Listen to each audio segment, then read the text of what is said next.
Hey historians, Mr. Birch here. Today we're going to be reviewing the Confederation era and talking about US government. This is in preparation for your STAAR test. So the first few slides will be going over your survivor's guide packet, so make sure you have that out. Pause this video if you don't have your survivor's guide printed out and with you. Then come back and you can be going over it with me here. We're just going to be going over the slides in that packet that refer to the Confederation era and talk about things of U.S. government. Make sure you have a pen or marker highlighter with you so that you can be making notes or jotting things down as we go. Then we're going to be going the second half of the video over every STAAR question that has ever been asked about the Confederation era and U.S. government. So, on that note, let's get started.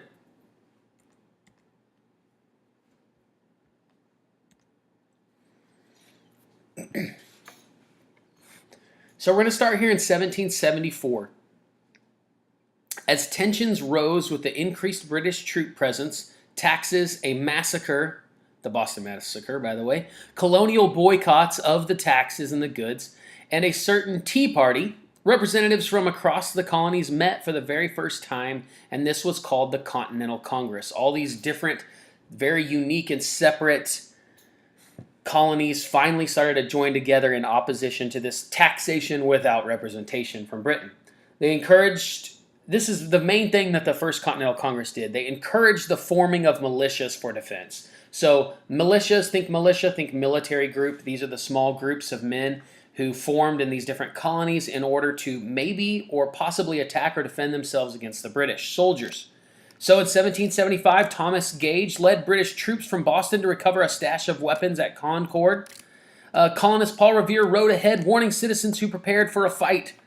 On the way at Lexington, the first shots of the war were fired. Then again, more fighting from Concord back to Boston as colonial Minutemen fired at the British. So we've already went through this. Hopefully you've watched, and if you have not, please go back and watch the very first video that I have about colonialism and the revolution, and then we went through most of this, okay? So this is a little bit more review of the review. So 1775, British troops win the hard-fought Battle of Bunker Hill and take over Boston. 1775, again, now the reason I'm going over this again, 2 videos in a row, is because we're talking about these continental congresses. This is the very beginning of U.S. government. So the Second Continental Congress, this is the more significant one, the one that we study and we hear about more often. This Second Continental Congress, well, they meet and they begin governing the colonies. For the first time, they actually, representatives from these different colonies, remember this, representatives, kind of like our democratic system today. Well, these representatives, they begin governing over the colonies as a whole, as one unit. So this is the start of our government. Well, they form the Continental Army, and they appoint George Washington as the commander of the Continental Army. Well, in 1776, July 4th to be exact, Thomas Jefferson, he writes the Declaration of Independence. So I want to be clear on this. The Declaration of Independence is not a law. It is not the rules of our country. It is not even the backbone or formation of our country. What it is it does declare to King George, Great Britain, and the rest of the world that we are now, the United States is now an independent nation. We are no longer dependent on you. We are declaring independence. So this was written July 4th, 1776 by Thomas Jefferson. Then we have the Battle of Trenton, where Washington's troops cross the Delaware and defeat the British on Christmas. Then we have the Battle of Saratoga. This one's, we need to remember that because it's an American victory where it was kind of a turning point in the war because it caused the French to want to help us fight against the British. So we won Saratoga. It did not end the war, but it encouraged the French to join us in battling the British because they saw that we were capable of possibly winning this war with the French support. 1778, Valley Forge, Washington's troops spend the winter barely surviving freezing cold temperatures, some of them practically starving, many of them getting frostbite, many of them getting sick and dying. Valley Forge is not a battle. It is the place where Washington's troops withstood a terrible winter. So 1781, Yorktown. This is the most kind of the capstone victory, the final victory or major victory of the Revolutionary War, where the Americans and the French, they trap the British, and they end up getting the British to surrender to them. Thousands of British troops led by General Cornwallis, and those British troops surrender to the Americans, and it's kind of the final. There is some more things that go on, but this is the kind of the final real major battle victory of the Revolutionary War. So here we go, 1783, the Treaty of Paris. This is when Great Britain says, okay, you can have all the land that you're claiming to have, all the colonies in the Ohio River Valley, that is all yours. You have your independence. We no longer govern you. You are now a sovereign nation, and we agree to that. Okay, so let's talk about our government. So the one thing that we talked about just a minute ago, representative government. Well, the first governments in the colonies, the Virginia House of Burgesses, Mayflower Compact, Connecticut, the Fundamental Orders of Connecticut, these different formations and groups of representative or self-governing bodies, they led the colonists. This is the thing that kind of set the foundation for the types of government that we wanted and expected and were not pleased with in the way that Great Britain was governing us, and it led us to declare our independence, fight for independence, and start our own government. I told you a second ago the difference between the First and Second Continental Congress. In this sense, just talking about our government, what we need to know is that's the very first time these very different colonies joined together and started governing us as a whole. It was our new form of government. And then the Declaration of Independence, again, Thomas Jefferson wrote that. July 4th, 1776 is when it was ratified or signed and agreed upon by the Continental Congress. So for religious freedom, that's another kind of important point that we see a few times in the test in terms of U.S. government. It was sought by many of the early colonists. They were looking for religious freedom from persecution of their particular religious beliefs back in Great Britain, possibly. But most were okay as long as others shared their beliefs. Like the Pilgrims and the Puritans, for example, they would give you religious freedom as long as your religion was exactly like theirs. There was a few other examples where there was a little bit more toleration, more in the middle colonies maybe. Like Maryland, for example, you might want to make a note of this if you haven't already. Maryland was a refuge for Catholics, and that was unique to Maryland. Most places were not very welcoming to Catholics. They were more welcoming to Protestants, a different faction of the Christian faith. Okay, 1777, the Articles of Confederation. So we said 1776 we declare our independence. Well, 1777, we know the Treaty of Paris isn't until 1783. So this is, what, 6 years before the Treaty of Paris, before we actually win our independence. But we need a government to, well, carry us through this war and to, well, rule and govern these now independent states that are now a country, right? So the first government for these United States was called the Articles of Confederation. It was born out of these Continental Congresses, and it was the first backbone for U.S. government. It allowed a lot of freedom for each state. So each state had a lot of independence and freedom, and one of the reasons was because they were kind of afraid of this monarchy system where a king or a parliament that did not represent the people would rule them, and so each state wanted a lot of independence. The problem was it was a very weak central government. The Articles of Confederation led to a weak central government, and so the central government didn't have a lot of powers over levying taxes, gaining money in order to support the troops and the war. They did not have a president to rule.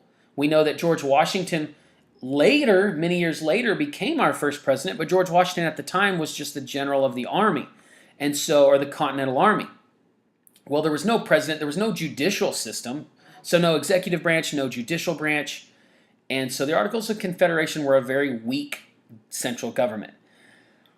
Then we have, a few years later, 10 years in fact, after the Articles of Confederation, we have won our independence now. The Treaty of Paris of 1783 has already happened. Now we have the Constitutional Convention of 1787.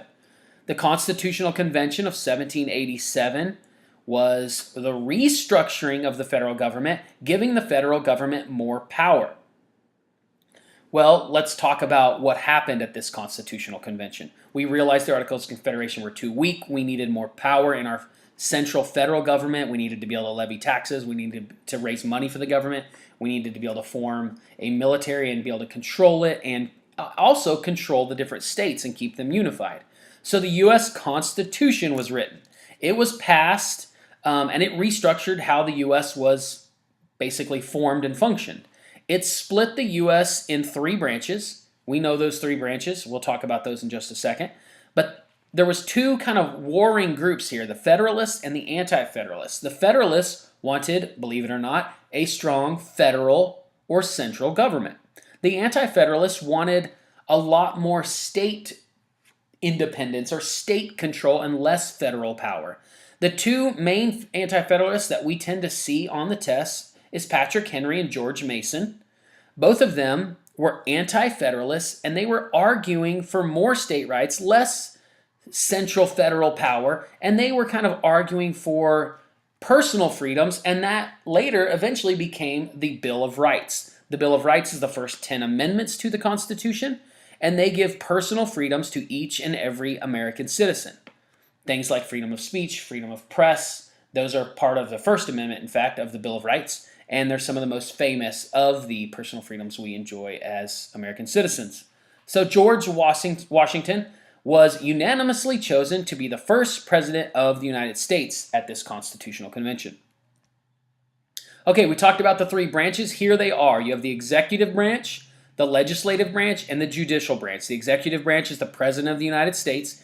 He has the power to veto legislation from Congress, but they can override his veto if 2/3 of Congress vote in favor of a bill. They can override his veto. By the way, a veto is just the president saying, here's the bill that you put on my desk that you guys all voted for in the legislative bodies.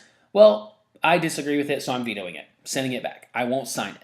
Well, the first president we know was George Washington. We see some questions on the test about his farewell address. When he left office, he served for 2 terms. When George Washington left office after 8 years voluntarily, he told the American people 2 things. He said, I don't think we should have a multiple or a party system. And a party system means that a political party system. I don't want the splitting of different groups.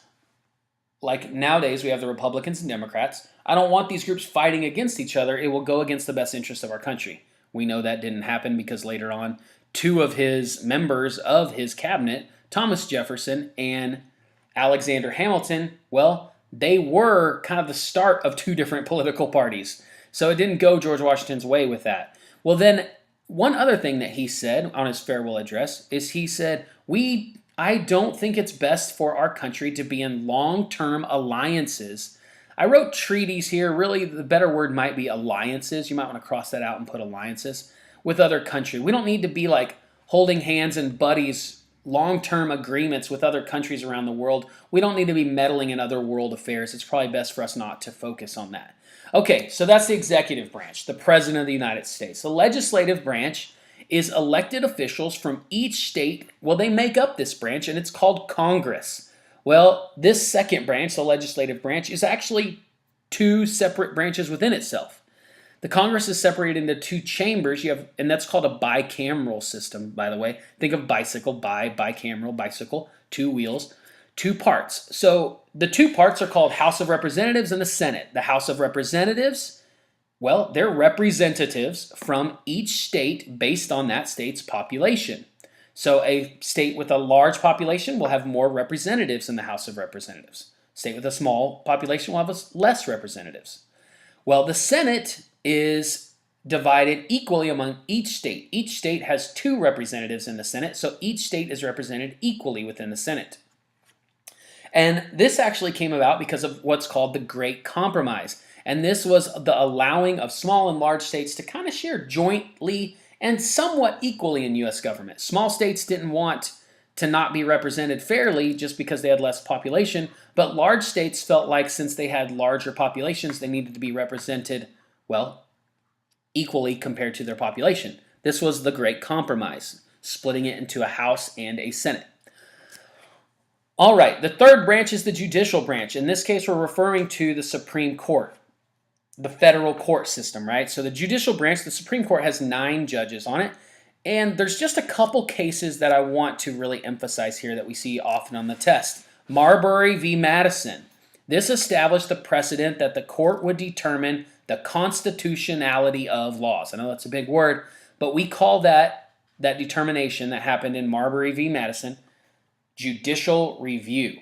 Okay, judicial review, all it means is that this federal court and other courts actually, beyond the federal court after this, it set the precedent that other courts throughout the United States could determine whether a law was actually, well, legal because that law does or does not support or is not supported by the Constitution. So if they see a law in place that, well, the Constitution, it goes against the Constitution, then they would deem that law, they have the power to deem it unconstitutional and essentially not support that law. Okay, Dred Scott v. Sanford. That case, well, it was a pretty terrible case. It was, think of dread. If you dread something, you don't like it. It's bad. Well, poor Dred Scott, he was a slave who tried to sue the federal government because he felt, and technically he should have won at this point, because of his particular situation, even legally, that he should have been a freedman. Well, the Judge Roger Taney, he threw out the case, or other judges actually together, they threw out the case. They said that Dred Scott could not sue the federal government because he was property. Property cannot sue the government. You have to be a person. They said he was not a person because he was actually property. All right, just a few other government things. The Three-Fifths Compromise was agreed upon to consider, again, another bad thing for African Americans and slaves at the time, that slaves were only counted as 3/5 of a person in terms of counting the population of slave states. So the slave states, they would count their slaves as part of their population, but only as 3/5 of them in terms of deciding how many representatives that state had for their House of Representatives. Okay, Federalists wanted a strong central government. Anti-Federalists wanted more state rights and personal freedoms. The Bill of Rights, of course. Checks and balances, that's how the executive branch, legislative branch, and judicial branch, they support or they balance or they check each other. So like I said, the president can veto legislation from the Congress, and the judges can decide if legislation is legal or not. So they can, and the executive branch nominates or chooses the Supreme Court justices, so they all kind of check and balance each other. Okay, the First Amendment is the most significant amendment that we'll see on the test. You will see other amendments, but it's the First Amendment, and the first 10 amendments are part of the Bill of Rights. Again, just another reminder, Anti-Federalists, Mason and Henry, strongly pushed for the rights of the people, and along with the signing of the Constitution, Congress agreed to create these rights of the people of the United States. So, the First Amendment encompasses 5 major themes, and it's the freedom of press, which we would call like news agencies or anybody spreading the news, freedom of speech, freedom of religion, freedom of assembly, which just means you have the right to gather together, and then freedom to petition the government against maybe grievances or something that you disagree with on the government. So during George Washington's presidency, Thomas Jefferson, Secretary of State, and Alexander Hamilton, Secretary of Treasury, they kind of actually started splitting into 2 different parties because political parties, which you remember George Washington didn't want, but they both had very differing views and opinions of how government should run. Alexander Hamilton felt that the government should be more in the power of the federal government with more a national bank, in fact. He wanted the government to take on the debts of the states, form a U.S. bank, the national bank, and that the government's funds would be put in that national bank. Thomas Jefferson wanted more state rights and individual freedoms that kind of were, what Thomas Jefferson was wanting was less power in the hands of the federal government, at least during this point in his life. A compromise was reached between their kind of 2 sides on this, and they did take on the debt of the states, but the capital of Washington, or the capital of the United States, became Washington, D.C. in the South. And then they did create a national bank. All right, so after George Washington, we have John Adams, who passed the Alien and Sedition Acts, which allowed removal and imprisonment of immigrants and disallowed people to speak out against the government. So this kind of goes against the First Amendment. This was based on some fears of possible war with France. Well, the third president was Thomas Jefferson. He bought Louisiana Purchase from France, the biggest land grab of the United States. Then you have the War of 1812. The one thing to always remember about the War of 1812, we see a lot of questions about it, is how did that affect the economy of the United States? Well, Great Britain shipped us a lot of their manufactured goods that we could not build ourselves in our own country. Well, during and after the War of 1812, because we were at war with Great Britain, we couldn't receive a lot of products from them. So we started manufacturing and creating our own products. So it increased manufacturing in our country. Okay, so let's get to it. Excuse me. We're going to go over every STAAR question that's ever been so far for the Confederation and government of the United States. So what I want you to do here is go along with me. You may have to press pause because I want you engaged right now. If you need to take a little break, do a couple jumping jacks, come back, whatever. When you're going through these questions, I'm going to be moving fast. So as I move quickly through these questions, after I ask the question, if you need a little time to kind of check the answers and choose for yourself, press pause and then press play again. Otherwise, come along with me, work quickly. On your actual STAAR test, I want you to be eliminating wrong answers. On the STAAR test, take your time, which is not what we're doing today. We're going quickly. But on the STAAR test, take your time. Look at the answer, read carefully, read it twice, 5 times if you need to. Underline, highlight, whatever you need to know. Look at the answer choices, mark out what you know is incorrect, and then start to choose your right answer. Okay, but today we're going fast, so if you need to pause to do the way that you want to do it, that's great. Otherwise, let's go. Okay, the Constitutional Convention puzzle. The Virginia Plan. Then we have a question mark. Then we have New Jersey Plan. Which of the following should replace the question mark in this diagram? This is the Great Compromise. So you might want to make a little note here on your packet just to say that there was a Virginia Plan and a New Jersey Plan. And remember, the Great Compromise involved the restructuring of our legislative bodies. So we have a House of Representatives for big and small populations and a Senate, which created all states equal. That's the Great Compromise. Which problem did George Washington encounter when he became president?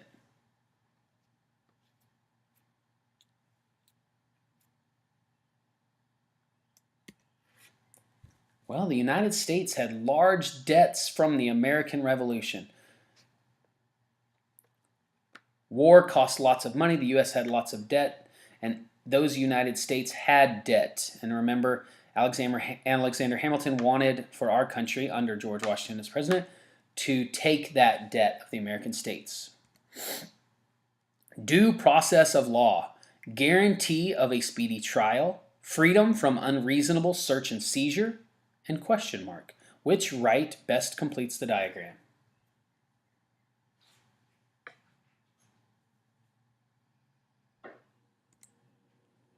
Protection from cruel and unusual punishment. So due process of the law, something referred to in the amendments of the Constitution. Due process just means that we should be treated fairly and equally and in a good accordance with a good procedure in terms of how the law is orchestrated towards those who may be accused of breaking that law. So protection from cruel and unusual punishments is part of the due process of the law, as are the other two things. When citizens report for jury duty, they are helping uphold a constitutional right guaranteed by the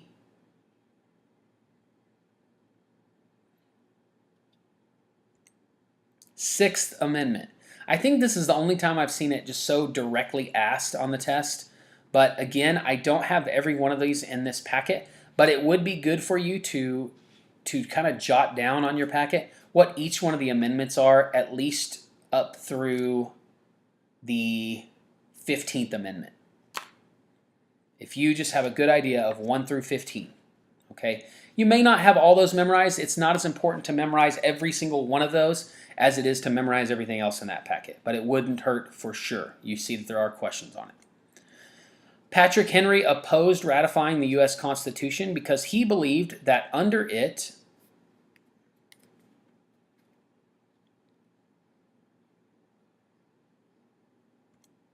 the states would surrender too much power to the federal government. Remember, Patrick Henry and George Mason were anti-federalists, not the only two, but the two that we've seen on the tests. And they are arguing against the federal government having too much power. They were concerned about that. The powers not delegated to the United States by the Constitution, nor prohibited by it to the states, are reserved to the states respectively or to the people. 10th Amendment, U.S. Constitution. Which principle of U.S. government is most clearly reflected in the amendment above?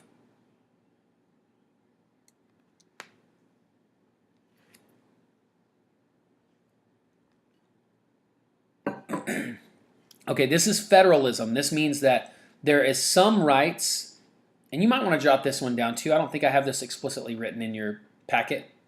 Federalism means that there are some rights explicitly given to the states, while some rights are given to the federal government to represent the best interests of those states. Which precedent was established by the Supreme Court ruling in Marbury v. Madison?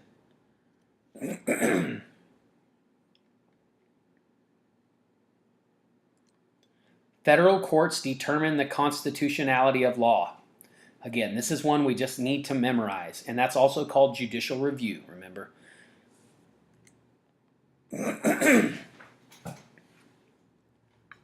Berwyn, Pennsylvania. A new mosque recently opened in this suburb of Philadelphia. The leaders did not seek publicity for the happy occasion, only continued peace with their neighbors, a Jewish synagogue next door and Baptist church across the street. This event best demonstrates which feature of the American way of life?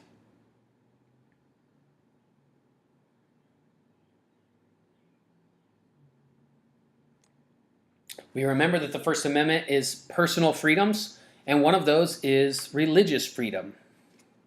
This is clearly talking about the freedom of religion here. 1787, the United States was at a crossroads. Farmers in western Massachusetts had rebelled the year before over property taxes. The state struggled to end the rebellion.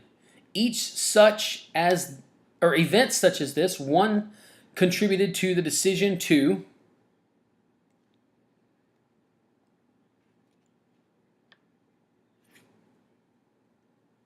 restructure the federal government. Remember, so you may not remember this whole event, what happened here, but this led to us wanting to restructure the American government. The Treaty of Paris, well, that was before this, so that was 1783. That's when we first gained our independence from Great Britain. The Intolerable Acts, well, this was way before this. That was part of what led to the revolution. And so we see here that restructuring the federal government, we know, happened in the Constitutional Convention of 1787. Which statement best explains the significance of the Mayflower Compact?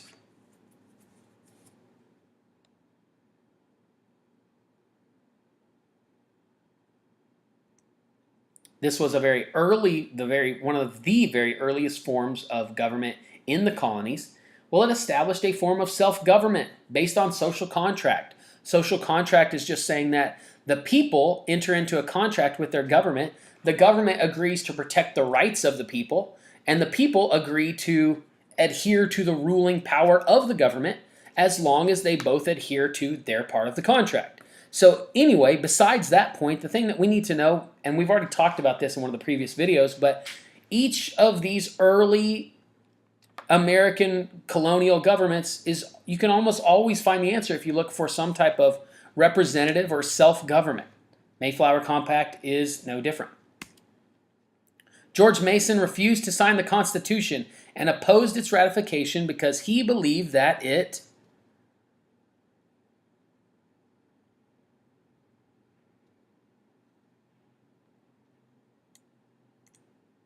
did not adequately protect individuals from potential government abuse. Remember George Mason, Patrick Henry, they both were fighting for more individual rights and state rights, and well, they felt like we needed something like the Bill of Rights. And so at the time of the Constitution being ratified, the Bill of Rights had not been agreed upon yet, and so he refused to sign. The first political parties in the United States were established in the 1790s. largely because of political differences between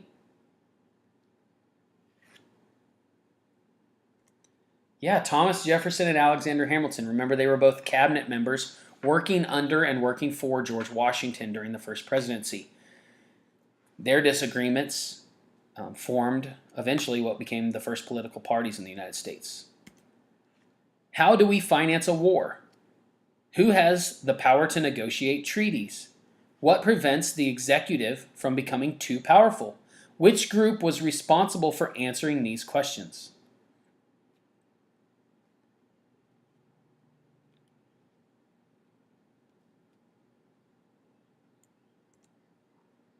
Okay, this one's a little bit, it's kind of tricky the way it's worded, but let's think about it. One of the first thing is they're talking about treaties and war. Well, think about how at this time, the Mayflower Compact, that was when a bunch of people were in a ship on their way to the New World before they had ever even landed. There was no war at the time, so let's X that out. Fundamental Orders of Connecticut, an early colonial government form. Again, wasn't war going on, no need for treaties there. And then again, colonists negotiating the Albany Plan of Union. Early colonial governmental action here, not a matter of war. The Articles of Confederation, the first United States government, they needed to figure out how to win the war, the Revolutionary War with Great Britain. So that alone should tell us the answer here. Congress passes a bill. The president vetoes the bill. Congress overrides the presidential veto. Which principle of U.S. government is illustrated in the sequence shown above?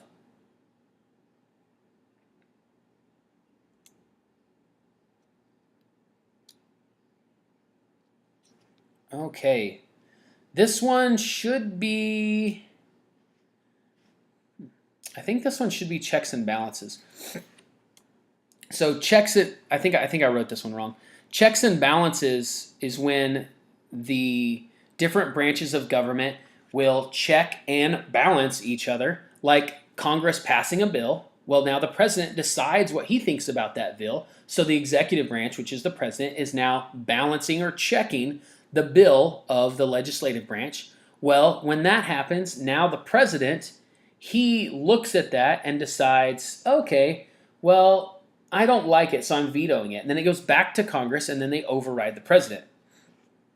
So this, in terms of federalism, just in case for some reason that is the right answer here, federalism, the only thing that I would say that this has a better look of federalism is that federalism is the states and the federal government interacting together and having a kind of balance of powers. So in this case, federalism might be the answer. I don't like this either way because it kind of puts you choosing between the two, and they both are good answers. It's not judicial review. There's no judges involved in this. And so it's either federalism or checks and balances. If it is federalism, then, well, this is just a difficult question because federalism is the idea that the federal government, the executive branch being the president, probably being one of the best representatives of the federal government, well, he could be checked or balanced by the Congress, which are representatives of the states, which is the other half of what federalism is. Again, don't worry about it too much. Let's just move forward. Why did Anti-Federalists demand that a Bill of Rights be added to the U.S. Constitution?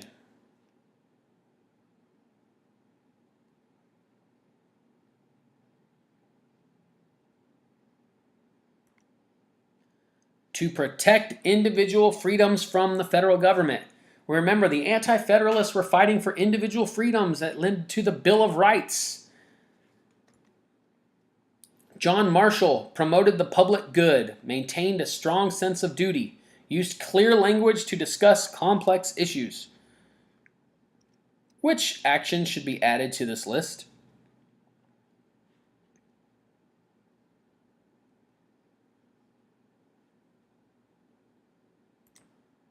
Wrote the Supreme Court decision that established the principle of judicial review. So you may need to pause for a second. I want you to write John Marshall right next to that point in your packet where I'm talking about the U.S. government and talking about judicial review Marbury versus Madison. John Marshall was the Supreme Court justice who established this principle.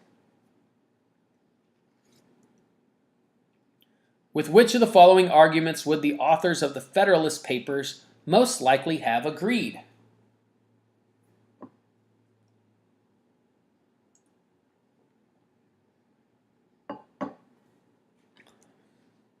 Having a stronger central government will make the country more stable and prosperous.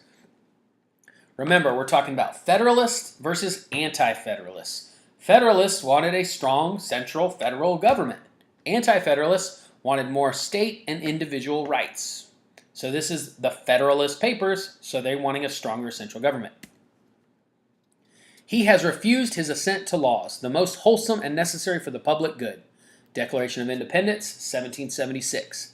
Which provision of the U.S. Constitution reflects this grievance?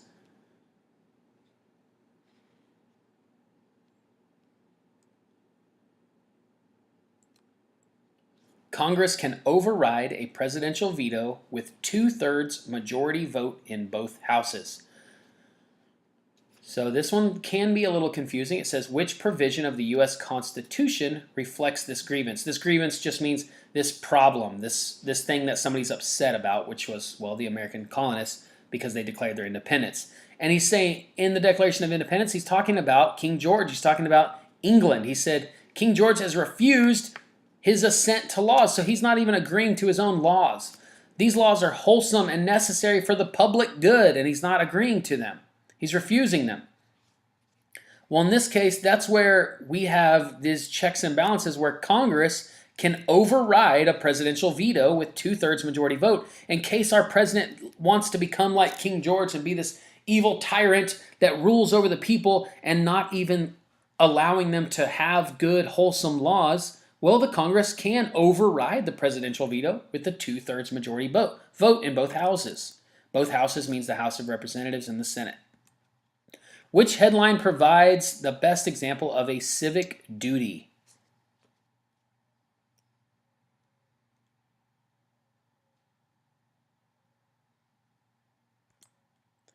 Jurors return verdict in robbery case. This has nothing to do with robbery. What this has to do with is jurors. That is a civic duty of ours. Duty is more of a, well, it's a responsibility. It's a have to. As citizens of this country, it's your duty.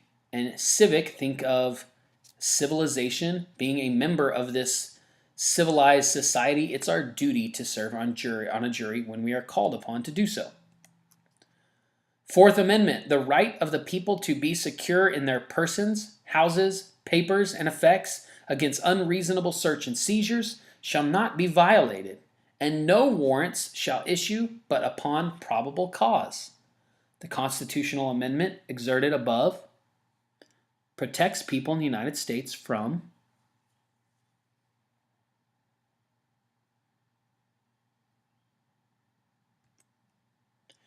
excessive surveillance by the government, among other things.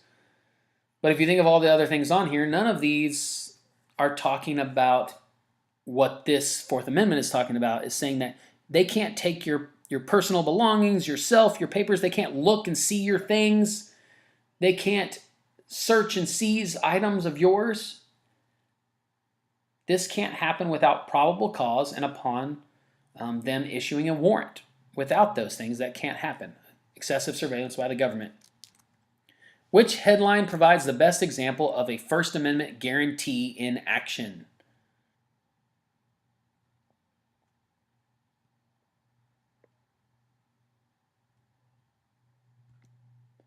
Mormons hold state convention downtown. This is the only one that actually shows a First Amendment guarantee in action in the correct manner. So it's a religious group. Well, they hold a convention downtown. Well, that's completely okay because it's one of your First Amendment freedoms, religious freedom. Limited government interference in business. Prices determined by supply and demand. Private owners receive the profits. Which type of economy is best described by these characteristics?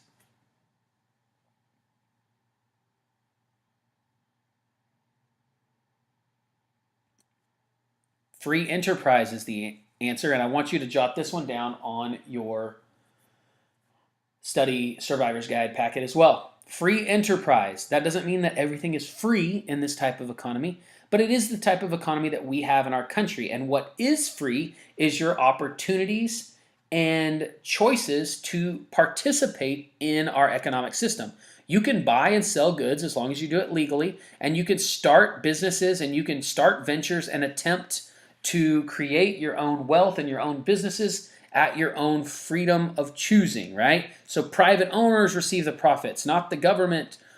It's not dispersed amongst everyone equally. That's a whole other matter that we could get into, and we won't. But that's the concept and the idea of free enterprise. That's our economic system.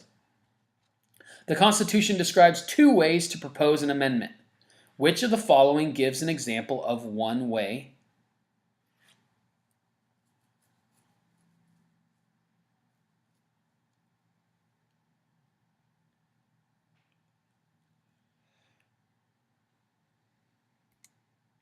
Two-thirds of both congressional houses vote in favor of proposing the amendment. Remember, an amendment is any change, alteration, adjustment, or adding to or taking away from something in our Constitution. So it does need to be significant. It has to be two-thirds of both congressional houses must vote in favor of proposing the amendment. That's one of the ways that an amendment can be proposed.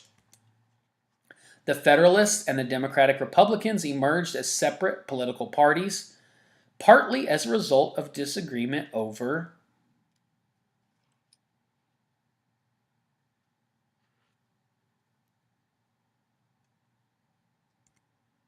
how the nation should develop economically. Economically is just usually talking about some form of commerce, so the buying and selling and trading of goods and money. So in this case, remember, Alexander Hamilton wanted a big national bank. Thomas Jefferson did not. They were the two that kind of started to split the country into two political parties. So it was about economics. Articles of Confederation allowed each state only one vote in Congress. Which question reflects a major concern states had about this arrangement?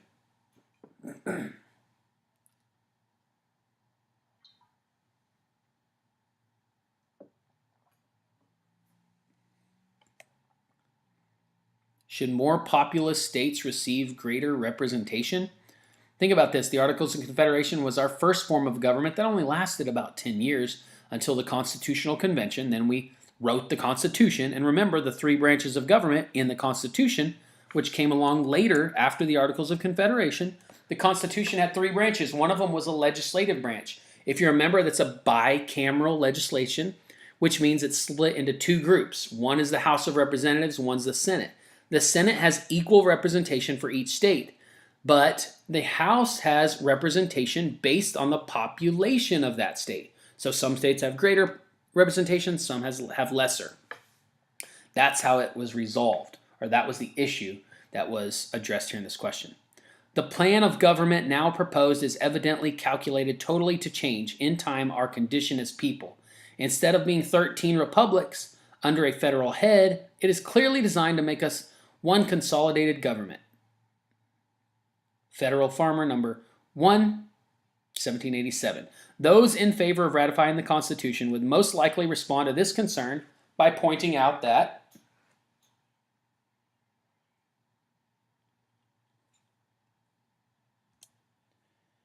power is divided between the federal government and state governments. So this is somebody saying, look, this government's going to completely change in time how we are as people. This person's concerned. They're saying, instead of being 13 separate republics, which we all kind of want, is what this person's saying, under one federal head, it's clearly designed to make us all one unified same government. And remember, I told you that the original colonies and then the first states, they all kind of wanted their own unique identity. They were used to that. Well, then the person who would defend against this would say, look, the power is divided between the federal government and the state governments. There's balance there. According to Alexander Hamilton, which action was necessary to ensure the stability of the nation's economy?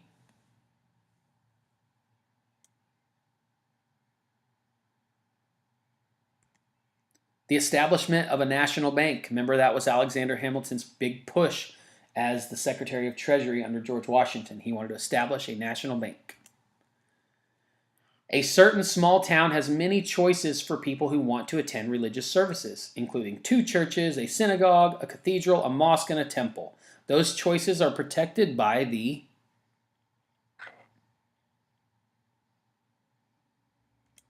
that's the First Amendment.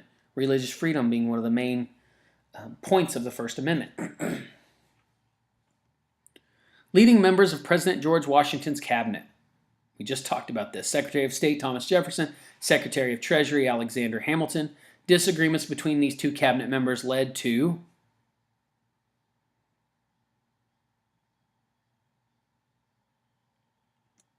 the establishment of the first U.S. political parties.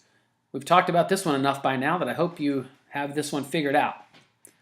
The decision of Marbury v. Madison was significant in U.S. history because it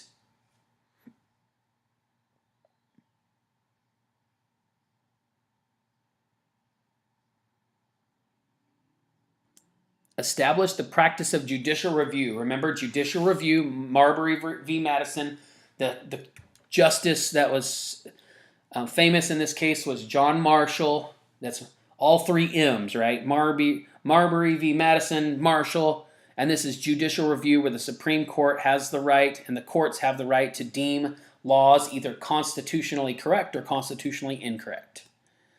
An excessive bail hath been required of persons committed in criminal cases to elude the benefit of the laws made for the liberty of the subjects. And excessive fines have been imposed and illegal and cruel punishments inflicted. That's the English Bill of Rights in 1689. Which U.S. document guarantees protection against these injustices?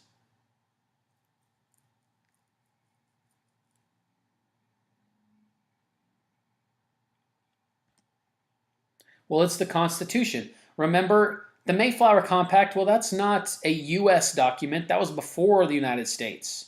Articles of Confederation, that was the first form of U.S. government, but that was done away with when we wrote the Constitution.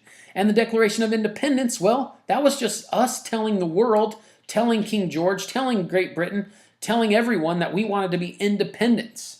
It didn't actually guarantee any rights, so even process of elimination gets us to the Constitution. And part of the Constitution is the amendments, the Bill of Rights, that gives us rights and freedoms and protects us from the injustices of a possibly cruel government. Be it enacted by the General Assembly that no man shall be compelled to frequent or support any religious worship, place, or ministry whatsoever, nor shall otherwise suffer on account of his religious opinions or belief, but that all men shall be free to profess and by argument to maintain their opinion in matters of religion. The Virginia Statute of Religious Freedom. Which document was most influenced by this statute?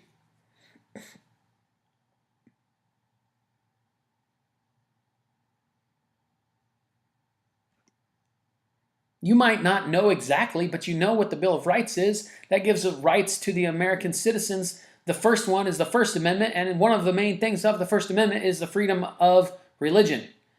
That comes directly from ideas like this.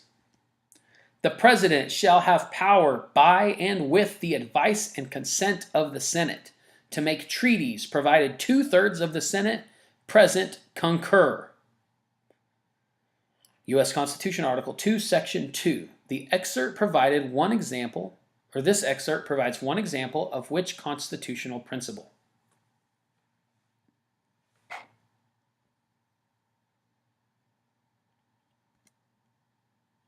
Checks and balances.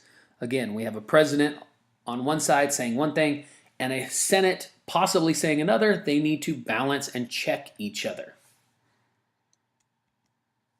In the debate over the ratification of the U.S. Constitution, which point would have been made by a Federalist?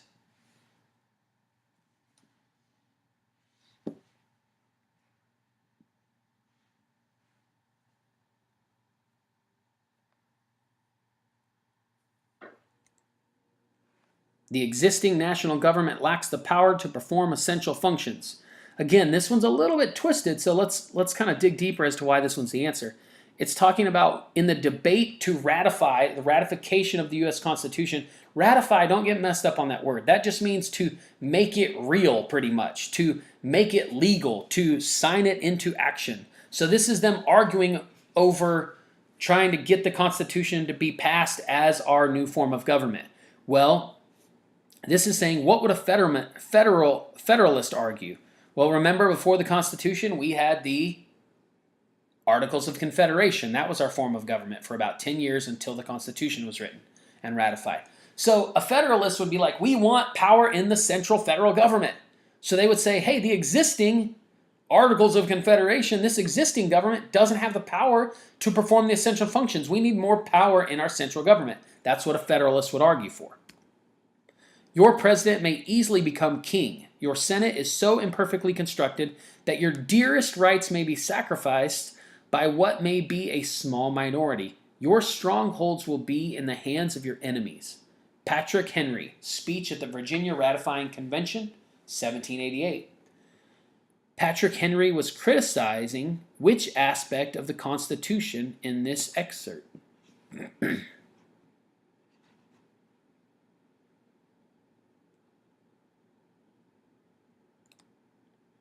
Again, it helps us, even if we didn't know this, but it helps us to know that Patrick Henry was an anti-federalist, and anti-federalists were fighting for more state rights and individual personal freedoms and rights.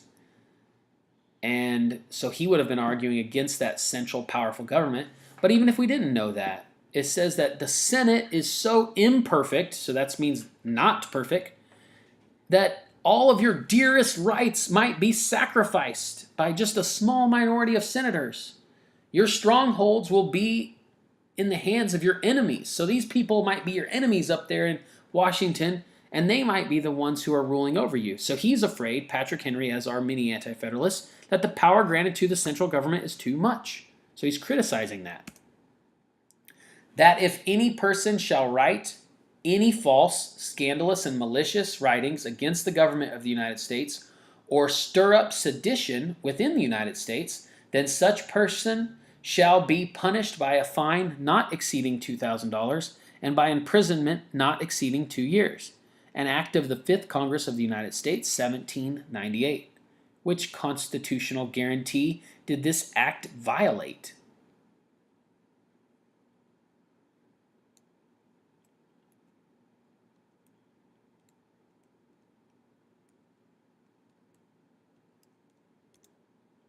Freedom of the press. This one we got to kind of dig deep a little bit. First of all, whenever you see a quote like this, make sure you read it a couple times and try to put it in your own words and figure out what it's saying. Use context clues for words you may not understand. Figure out the date when it's said. Maybe that'll help you as well. So which constitutional guarantee did this act violate? It says if any person shall write. So writing, so I'm thinking writing. It's not talking. It says writings twice. And then it talks about the punishment. So if anybody shall write anything false or malicious or scandalous about the government or stir up people against the government, sedition, then that person shall be punished by a fine not to exceed this certain amount, not to exceed this certain amount of time. Well, it's not talking about people assembling together. So we can eliminate that. It's not talking about a jury or a trial. It's not talking about how the process of getting in trouble for this goes. It's talking about taking away the freedoms of the press to say things that might be malicious or scandalous or even false maybe against the government, saying you don't have that right. That's the Alien and Sedition Acts. During the Constitutional Convention of 1787, George Mason argued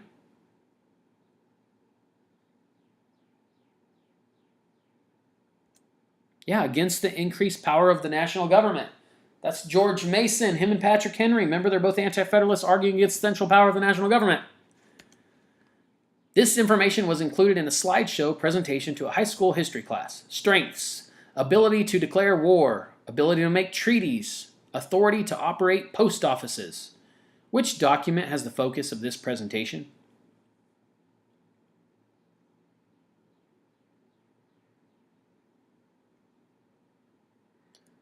Again, this question, by the way, I really don't like it, but sometimes you don't like a question. You got to deal with it. So it's It's saying, forget the whole first line. Who cares about that? This information, slideshow, history class, who cares? What we need to know is it's saying this particular, what is this document in which these strengths are talking about? Ability to declare war, ability to make treaties, authority to operate post offices. Just really weird, right? Well, the thing we need to know is let's look at these others. Do you think the Mayflower Compact had anything to do with that? That was the Pilgrims on a ship before they even landed in Massachusetts. Would they be talking about making post offices? There was only 100-something of them. I think if you all live together, there's 100-something people, you don't need a post office. Virginia Declaration of Rights, that's rights of the people, which the Bill of Rights was actually based upon. Well, Declaration of Rights, as a human, do I need the right to declare war or have a post office? No, that's not part of a Declaration of Rights. Well, and also, the last thing, Declaration of Independence, that's the United States declaring independence from Great Britain, saying, Great Britain, you've done all these things terribly wrong, so we're gaining our independence. It's not saying we are settling these things of our government, we need to have post offices. We didn't tell King George that we needed post offices. Okay? This is the Articles of Confederation. This is the first U.S. government. This really could be true of the Constitution as well. Again, bad question, but there you go. There's your answer. Unreasonable searches and seizures are illegal. Search warrants may not be issued without probable cause. The place to be searched and the people or items to be seized must be described in a warrant. Which amendment provides for the protections described in this list? That's the Fourth Amendment, guys. Again, I really recommend that your first priority needs to memorize that packet as best you can, to watch all of these videos. But in addition to that, it really would be helpful for you to kind of jot down what the amendments are, okay? Maybe make notes in the margins of your study packet. Which excerpt from the U.S. Constitution best illustrates the principle of popular sovereignty?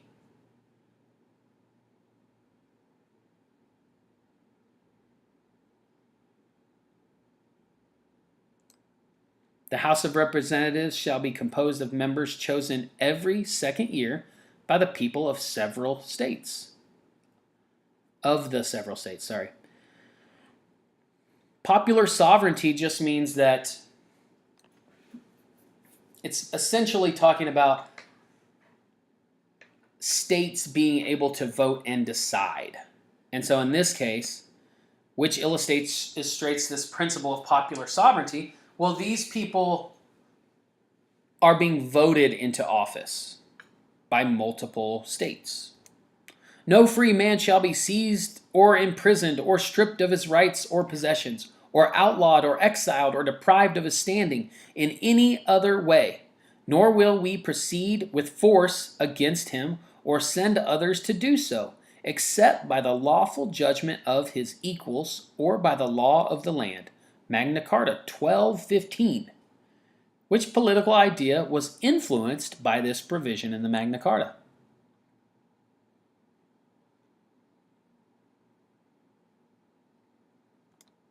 That's the due process. Due process, remember, is talking about if you might be accused or prosecuted for a crime, you need to go through this process where the government is fair and just and equal and going through the correct procedures in the way that they treat you. And this is a good example of one of the earliest forms of this in written governmental example here, the Magna Carta in Great Britain in 1215, many years, hundreds of years in fact, before we established the idea of due process in our Constitution. The 12th Amendment establishes a new process for choosing a president and a vice president. The purpose of this amendment was to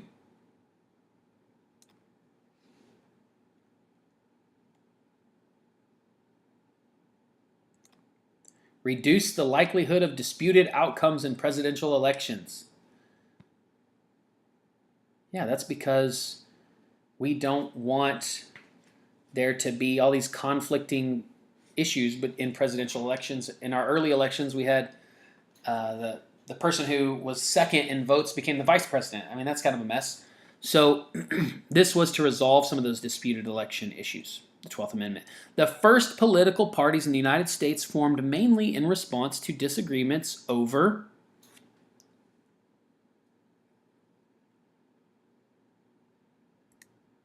the extent of federal power.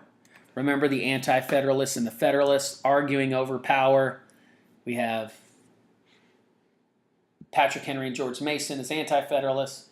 You have men like Alexander Hamilton, he's a Federalist. They're arguing over, should there be more central power, that's the Federalists, or less central power, Anti-Federalists. Speaker 1, a strong central government will provide order and stability. Speaker number 2, we have just left the control of one tyrant. Let us avoid an American tyrant. Speaker number 3, the strength of our union lies in the independence of our states. We were led into war, that's speaker number 4, we were led into war by a minority who desired independence. Which speaker is in favor of ratifying the Constitution?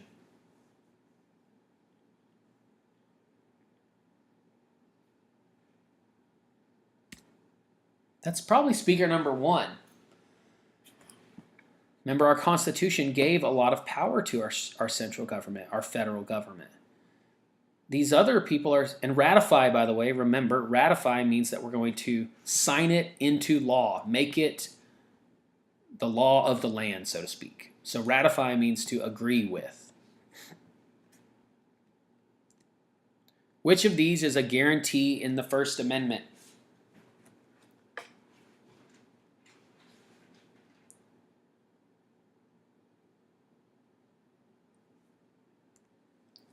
People can choose whether and how to participate in religious services. So we've seen this multiple times. Religious freedom represented in the First Amendment.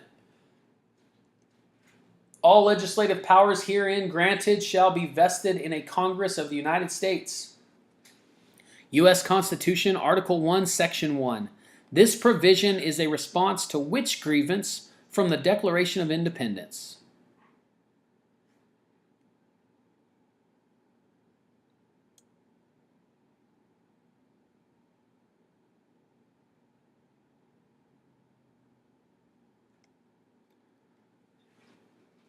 For suspending our legislators and declaring themselves invested with power to legislate for us in all cases whatsoever. So this one, again, a little bit difficult, but let's look into it. The Declaration of Independence, we said, hey, we're going to be independent from you, Great Britain. We're going to be our own country. We don't like that you're taxing us without representation. No taxation without representation.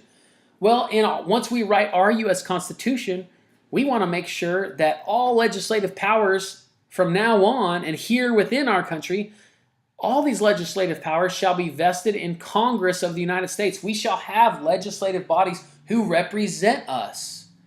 So in the grievance of the Declaration of Independence, one of the phrases is saying, we're declaring our independence because you, King George, suspended our legislators and declared them and declaring themselves invested with power to legislate for us in all cases. So it's saying that you, Parliament over there in Great Britain, you decided that you were going to legislate for us. We didn't like that. You represented us, but you never represented us. We didn't represent ourselves. So we don't like that. We're going to declare our independence. So when we wrote our Constitution, we're going to write a Constitution that says we're going to have legislators or representatives here in our Congress in our United States. In Marbury v. Madison, the Supreme Court established a principle that would eventually be used by all courts to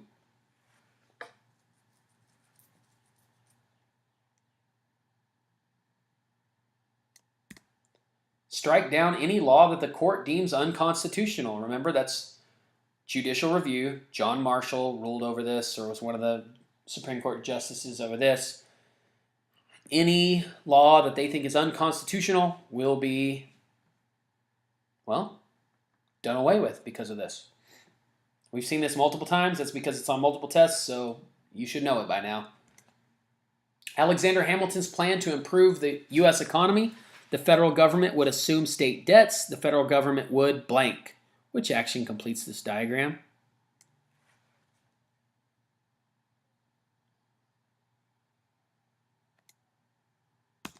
Yeah, the Hamilton National Bank. We know this one. The federal government would establish a national bank. All right, guys, that is it. Make sure that you are looking over your packets, trying to memorize that as thoroughly as you can. Watch all of these videos. What I have for each era, I have a video. Some of them I've combined into one video for 2 eras. Make sure you watch all of these long videos. I know they're long, but if you go through these with me, you are very, very well prepared for this STAAR test. Otherwise, this test is a doozy, and you know it from looking at the questions with me just now. There are serious, difficult questions. You need to spend the time that it takes to be prepared. And if you've watched this video this far, then you are well on your way. You are spending the time. So hopefully you've watched now 2 videos, and you're moving on to the next video, which will be the Young Republic and the Age of Jackson. All right, thanks, guys.